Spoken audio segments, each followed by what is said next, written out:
இன்னைக்கு நமக்கு உணவு கொடுக்க வந்திருக்கிறவங்க குமாரபாளையம் தளபதி அரிமா சங்கம் தலைவர் திரு கதிர்வேல் அவர்கள். அவங்க இன்னைக்கு நமக்கு உணவு கொடுக்க வந்திருக்காங்க. உணவு மட்டும் இல்லாத நமக்கு மளிகை பொருளும் வாங்கி கொடுத்திருக்காங்க. உதவி புரிந்த திரு கதிர்வேல் அவர்களுக்கு நமது பாச அறக்கட்டளை பாசம் முதலிடம் சார்பாக நன்றிகளையும் வாழ்த்துக்களையும் தெரிவிச்சுக்குவோம்.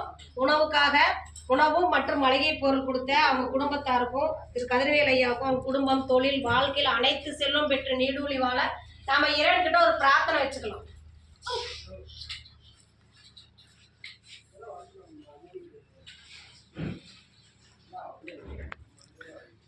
உணவு மற்றும் மளிகை பொருள் வழங்கும் திரு கதிர்வேல் ஐயாவுக்கு மீண்டும் ஒரு முறை நன்றிகளையும் வாழ்த்துக்களையும் தெரிவிச்சுக்கிறோம். இந்த நேரத்தில் உங்களுக்கு நாங்கள் ஒரு கோரிக்கை வைக்கிறோங்கன்னா என்னன்னு கேட்டிங்கன்னா, நம்ம பாச அறக்கட்டளை பாச முதலில் 2 வருடமாக வாடகை கட்டணம் இயக்கிட்டு இருக்கோம். இப்போ சொந்த கட்டணத்துக்கு உண்டான முயற்சி போயிட்டு இருக்கு. நாங்கள் கவர்மெண்ட்டில் அனைத்து அப்ரூவ்டும் வாங்கிட்டோம். இப்போ அதுக்கு அடுத்தடுத்த ஸ்டெப் போயிட்டு இருக்கோம். உங்களால் முடிஞ்ச உதவியை எங்கள் சொந்த கட்டணத்துக்கு செஞ்சு தருமாறு நீங்கள் மட்டும் இல்லாத உறவினர்கள் நண்பர்கள் நீங்கள் ஒர்க் போனால் அங்கே இல்லை சொந்த தொழில் செஞ்சால் வர்ற வாடிக்கையாளர்கிட்ட இந்த மாதிரி ஒரு முதியோரில் இருக்குது 35 நபர்கள் இருக்கிறாங்க. அவங்களுடைய வாழ்வாதாரத்தை பெருக்கிறதுக்காக சொந்த கட்டணத்துக்கு முயற்சி பண்ணிட்டு இருக்காங்க. அதுக்கு நம்மளால் முடிஞ்ச உதவி செஞ்சு தரலான்னு நீங்களே எங்களுக்கு உதவி செய்யுமாறு கேட்டுக்கிறோம்.